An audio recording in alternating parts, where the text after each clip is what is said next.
Exactly 3 weeks away from Purdue's Week 1 matchup against Ball State, all eyes are on the Boilermakers fall camp. What does Barry Odom have to say about how his team's playing?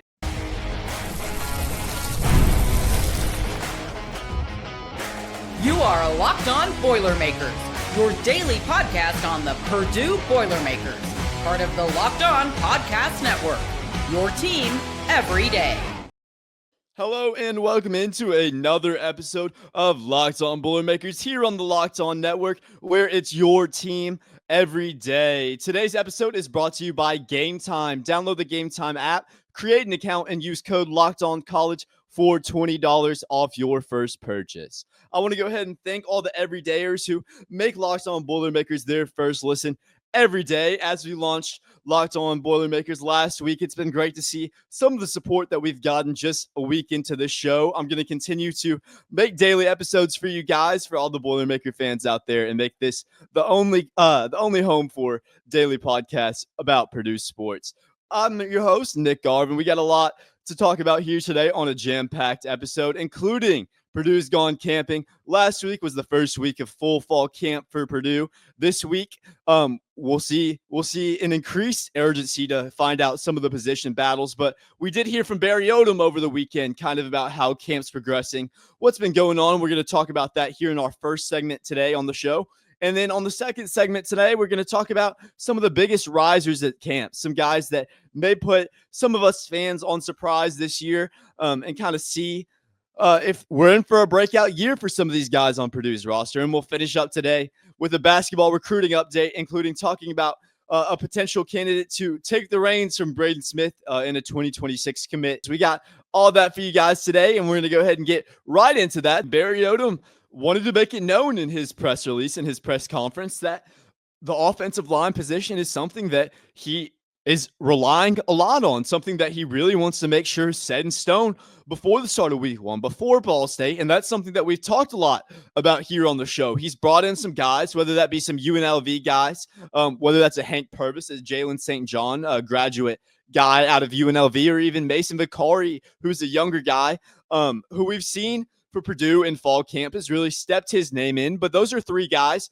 that come over from UNLV that have really been making their name shown so far into fall practice. Barry Odom made it known that there is no starting five, although that he would like to make that happen fairly soon. There is no starting five. There is no official roster yet for who the ones are going to be going forward for Purdue going into the regular season. But we have seen that there are a lot of battles. We like what we're seeing so far going into fall camp surrounding who gets brought in. There's also another candidate, whether that be interior guard play from a guy from another Power 5 school, that being Braden Joyner from Auburn. We've seen some big talent come in that offensive line group. We talk about, hey, you can have all the talent in the world, but if this isn't a cohesive unit, there's no point putting him in on the field. We saw 14 different linemen get utilized last year under Ryan Walters, and that's something that needs to change this year for Purdue. There needs to be more consistency at the offensive line position, and that's something that Barry Odom talks about going into fall camp. That's something that he's made very evident is one of his top priorities, something that he's keen on fixing. But like he said, for another position on the field that's very vital, we're probably not going to figure out who the starters are, who's going to be playing exactly what position, who's going to be the ones on the depth chart until Purdue starts scrimmaging, until they start playing some live reps, whether that's an inter squad or whether that's just some preseason action. We'll see. We'll have to see what happens there on the offensive line. But Barry Odom coming out and talking about that to the media just really reaffirms what we've been talking about on the show, how the offensive line is going to be vital to what Purdue wants to do this year, to what Barry Odom wants to build for this team going forward into this year and going forward past this year. He brings in several guys from UNLV that have familiarity with his program, that have multiple years of eligibility left. Obviously, Jalen St. a graduate transfer. He's not going to have any years left of eligibility after this year, but a guy like Mason Vicari, a guy like Hank Purvis, those are two guys that you can fit in. Whether both of those guys start this year, we don't know that yet. We'll have to see how well they've been playing. I've been hearing some great things about Hank Purvis throughout camp. But those are two guys that can plug in for this year and next year if you would have them be. and protect the quarterback. And that's something else that Barry Odom wanted to talk about. There's been a lot of speculation so far throughout fall camp, throughout this offseason about who's going to be the starting quarterback. We've seen two guys really step up and take the role of the front runner in this position battle, that being Ryan Browne, a guy who was a redshirt freshman, comes in last year, gets some reps against Illinois, really performs, throws for almost 300 yards, over 100 yards in the rushing game, puts up 49 points against what was an improved Illinois defense last year, takes that team to overtime. You go 49-50 in the overtime loss against Illinois last year. And Ryan Browne really puts his name on the board. He transfers out to North Carolina following a bad ending to the season last year for Purdue and the firing of head coach Ryan Walters. You bring in Barry Odom and a guy like Ryan Browne, a very talented pocket passer who's able to improvise with his feet. He comes back to Purdue. He comes back for Barry Odom, trying to cement himself as the starter here for this Purdue offense. But unfortunate for him, or fortunate, whether you factor in that competition really builds up these guys and improves some of their skill sets, Barry Odom goes ahead and he brings in Malachi Singleton before Ryan Browne's able to make it back to West Lafayette.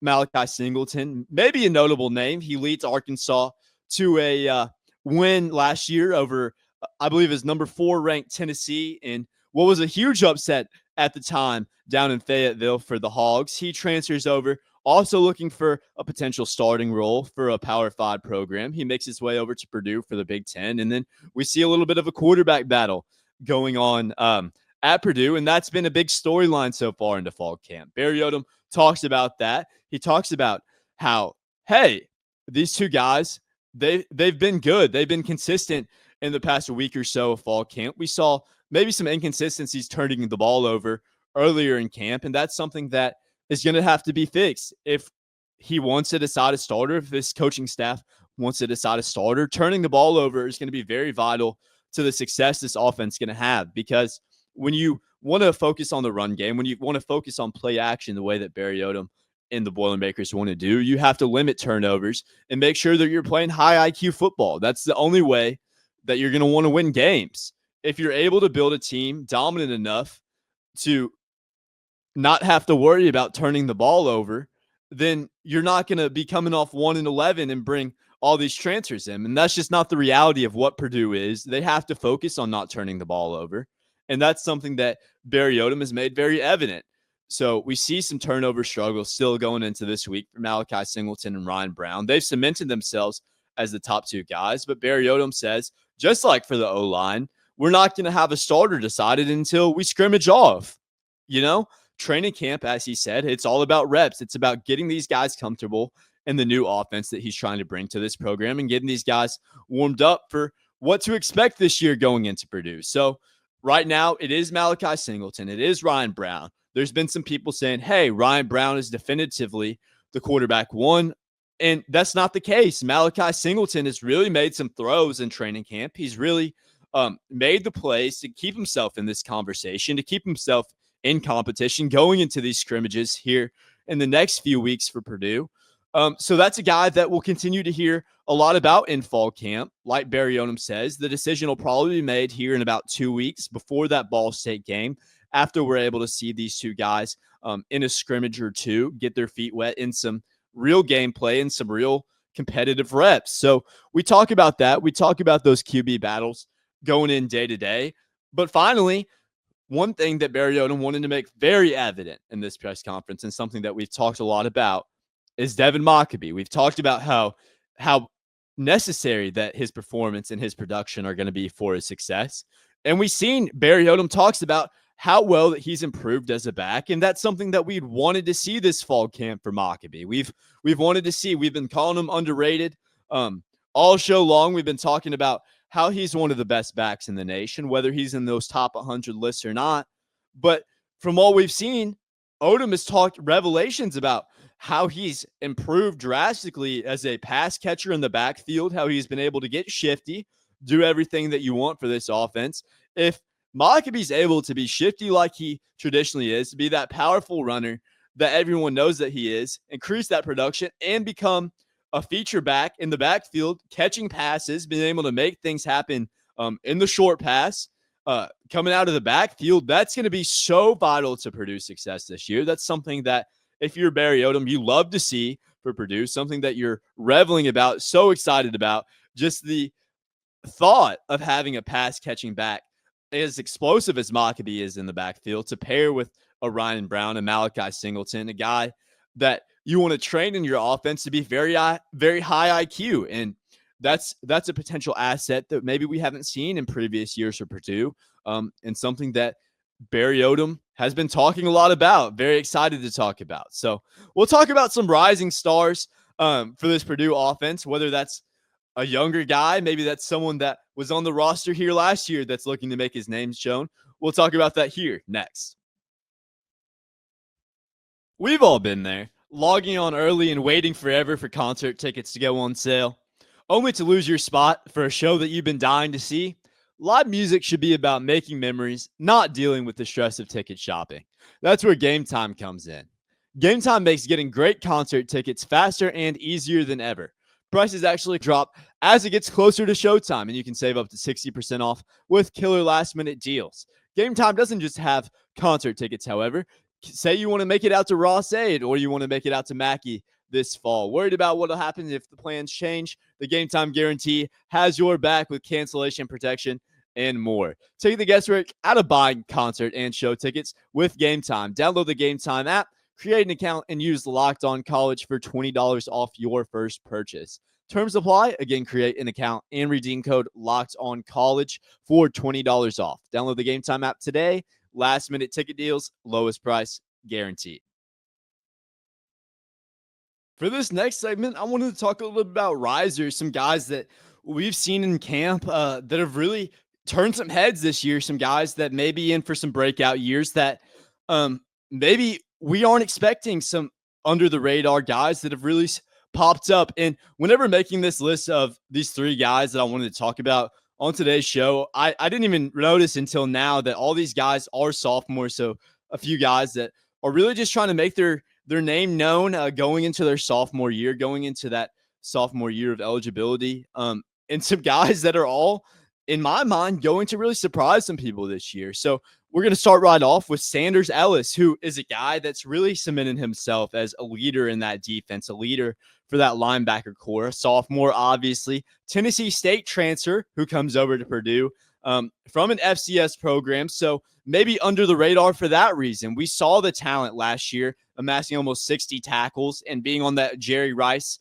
freshman of the year award watch list. So that's a guy that really has flown under the radar because those stats back him up. The stats back up the efficiency that he had at that linebacker position last year, albeit for Tennessee State, not a Power 5 program, not even an FBS program. It's an FCS program, but a program that has seen some success, a program that has had some decent talent come out of there. And Sanders Ellis is the next guy that's really going to pop up and show himself as a great recruit to come out of the FCS level. He transfers over to Purdue, almost instantly has found himself leader of that Purdue defense, a guy that is really plugged in during fall camp. He's understood what Barry Odom's trying to do, what he's trying to build with that defensive philosophy.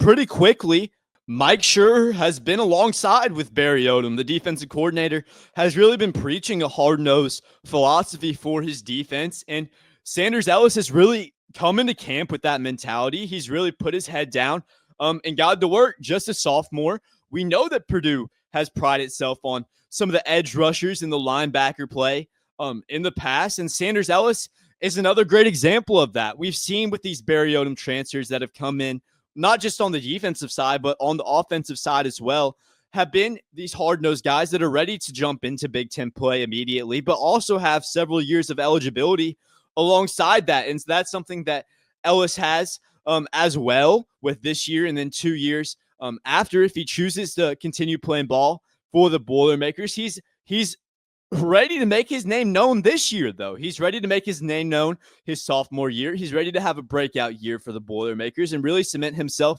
as a force on that defense. But we're going to move ourselves over to the offensive side of the ball for our next two guys that we're going to talk about here on our Risers segment. And one of those guys is a receiver, another sophomore on this list, and that's Arhmad Branch. We've heard that name a lot as Boilermakers fans. One of the top guys, one of the top recruits to come out of Missouri a few years back.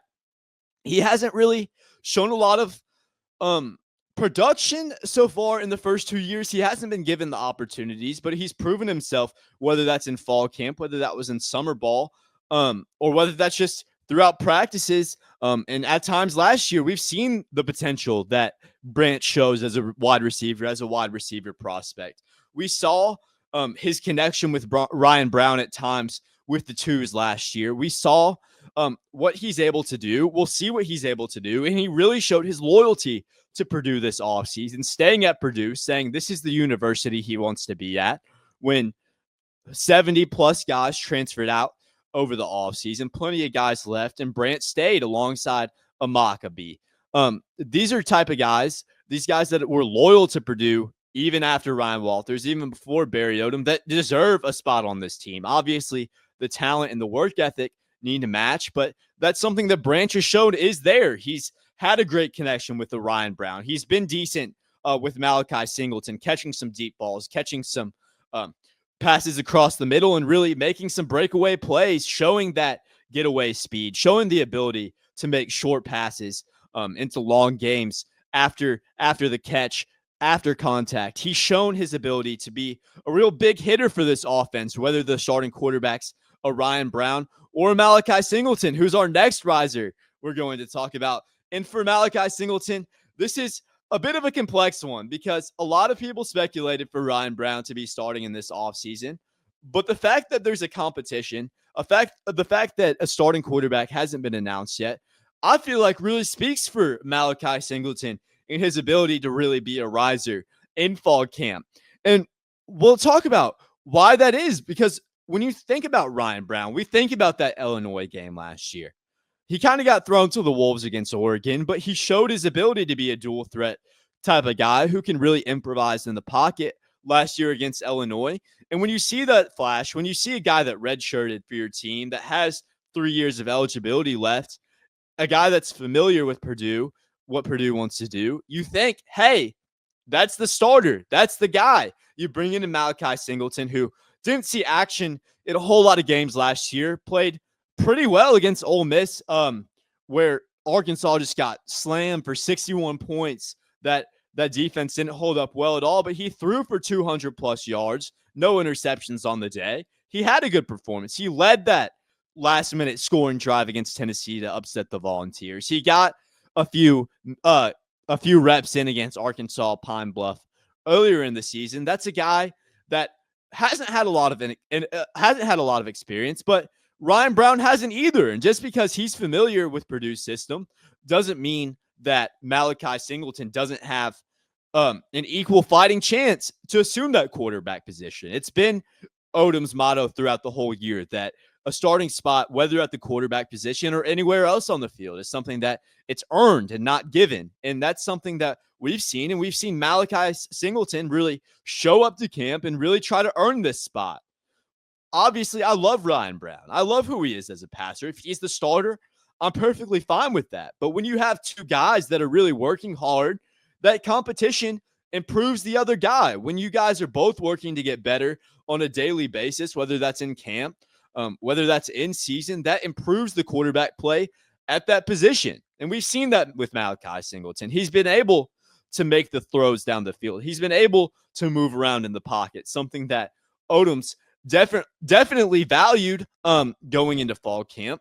We've seen some turnover issues with him and Browne, and that's something that's going to need to be fixed if one of these guys wants to find consistent success this year for Purdue. But those are things that get worked out. Those are things that get worked out with time, and that the reps fix. The more action you get within a system, the more comfortable you get within that system, and the turnovers start to come down. The bad decisions start to come down. So we'll see that with Singleton, but the fact that Odom speaks so high on him, the fact that he's really maintained a position in this quarterback competition this close into that week 1 matchup, just 3 weeks away, shows how well he's performed in fall camp. And that's something that we need to talk about. And when people say, hey, Ryan Browne's the front runner, Ryan Browne is running away with this quarterback position. That's not true because Malachi Singleton is still here. He's still making the plays, and he's still competing in a way to leave his name, to leave who he is, the way that he plays in consideration for that starting quarterback position.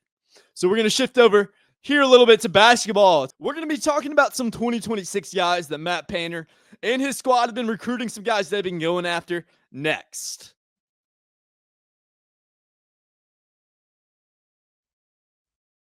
Over the weekend, there's been news kind of about two guys, one that's already gained a commitment for Purdue being in the 2026 class, and one that has listed Purdue as a top 6 school in his commitment, in his schools for his commitment, and that's in the 2026 class as well. First off, we'll jump into both of these guys today, but we'll start with the one that has already gained a commitment for Purdue, for Matt Painter's squad, and that being the number 1 prospect out of the state of Indiana in the 2026 class, that being Luke Ertel, a 6'2", 170-pound point guard, a left-handed guy, coming out of Mount Vernon High School down there in southern Indiana. And that's a guy, when you think about what Purdue likes, when you think about the type of player that they want, he's exactly what you want. He's exactly what you want from a point guard and a point guard commit. He fits the Purdue branding. He fits what Purdue wants exactly. And you can't help but get comparisons to a guy like Braden Smith, who's going into his senior year this year. This is the last year we see of Braden Smith. We'll see Ertel following Braden Smith's graduation, moving on from Purdue. And when you fit in those comparisons, when you fit in comparisons to what Ertel can be, what Smith has done, that's a huge comparison. But when you see who Ertel is, what he's able to do in high school, the stats he's been able to put up, when you look at him via the eye test, it really matches up. That's high level praise for a 17-year-old kid.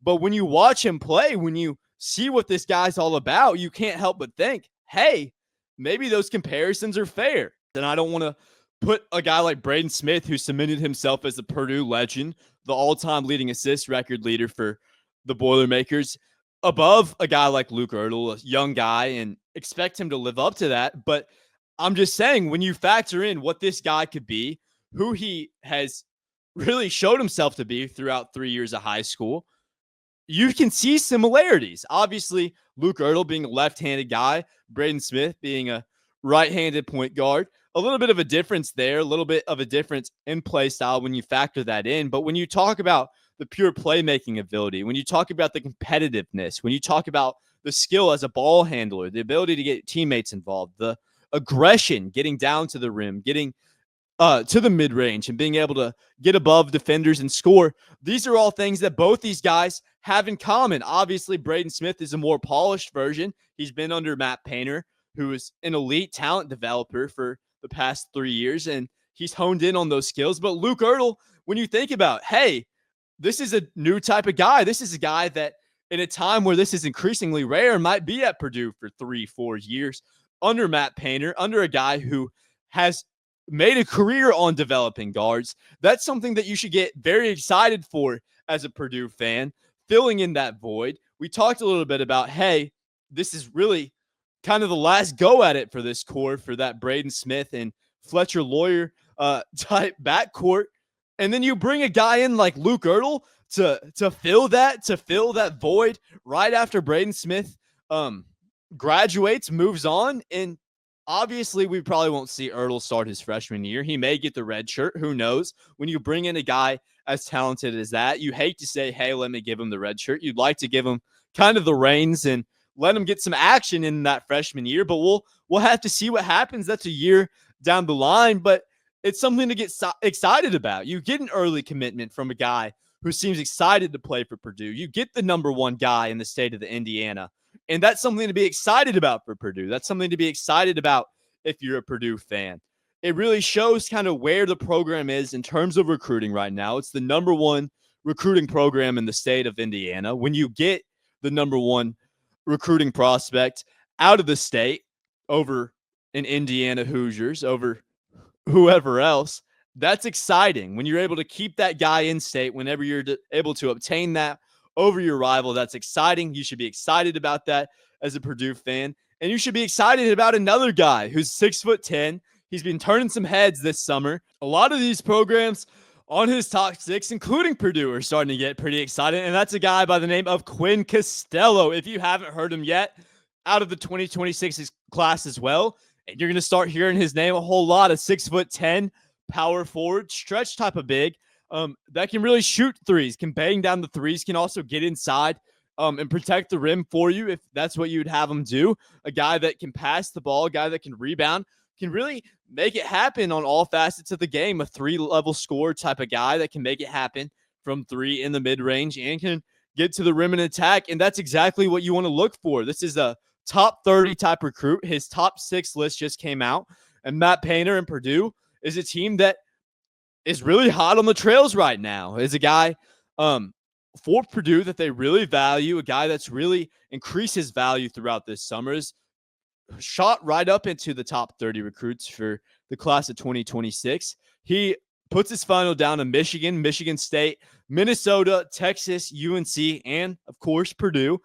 And there's going to be a competition, one that we're going to monitor on the show, one that fans around Indiana, around the world, Boiler fans need to be monitoring. This is one that is going to be a big commitment if Purdue's able to land it. A guy that brings instant size into that 2026 recruiting class, and a guy that can really bang down threes like we talked about. That's such a valuable asset when you talk about a big that's able to stretch the floor, shoot threes at a consistent, efficient level, and then also make it happen on the inside. That's something that programs look for nowadays. That's something that Matt Painter has really valued as Costello has been able to grow, been able to improve as a three-point shooter. And he gets that paid back in full. Getting on that top 6, he's going to be full in pursuit. I'm sure his staff is all over the Costello train right now, trying to land that commitment, trying to get Purdue into that final 3 whenever that gets released, if that gets released. And that's something that a lot of people are very excited about right now. When you think about pairing up an elite point guard like a Luke Ertel, who we just talked about, pairing him up with a big like Costello. When you think about, hey, how much longer do we have TKR after this year? How long do we have Braden Smith? How long do we have Fletcher Lawyer? We know that these guys are going to have to move on. We know that the future is going to have to come soon. And we see that with Luke Ertel. We see that with the Costello. We see Matt Painter trying to revamp this recruiting class, revamp this team for upcoming years. And that's something that when you talk about Purdue, when you talk about Matt Painter, that's something that he brings in, a value that he brings into this program that has really made the Boilermakers a staple for their basketball program going into the past decade or so. An improvement in recruiting, an improvement during the NIL era has improved Purdue's branding. It's improved their basketball program as a whole because you've been able to not have any turnover in teams. You've been able to bring talent right in to replace talent. And we saw that Zach Edey goes away. Trey Kaufman-Rain's right up there to be the next great Purdue big. We've seen next man up mentality surrounding the Boilermakers, surrounding this program. And that's been something that Matt Painter's wanted to build. That's been something that we see with the recruitments of these 2 top guys. And there'll be more to come for that 2026 class, 2027 class. We're starting to see some movement over there. But for now, when we focus at this 2026 class, it's starting to shape up really strong. We see Luke Ertel out of Mount Vernon. We see Costello out of, I believe, outside of Boston, Massachusetts. These are 2 guys that we're going to hear more about going forward this fall. We're going to hear more about them going into the season as Ertel and Costello, they play their final season of high school ball. And it's an exciting time to be a Purdue fan. It's an exciting time to be a member of that Purdue staff. There's been so much talk about how Purdue season tickets have been sold out for the last 6 years or whatever. And they're just going to continue to get sold out more as Matt Painter continues to bring in these strong recruiting classes, rebuild this roster, and keep these teams competitive for years to come. So we'll have more of these basketball recruiting updates where we talk about some of the classes that Matt Painter and his staff are trying to build up and keep this roster and this team revamped. But that's all I've got for you today, guys. Thank you for making Locked On Boilermakers your first listen today. For your second listen, check out The Portal Show. Brian Smith has the latest rumors, portal entries, and signings. Be the most informed fan on the rapid changes to the college football landscape. Find The Portal on YouTube or wherever you listen to podcasts. Thank you guys again for joining in on this episode of Locked On Boilermakers. And as always, boiler up, hammer down.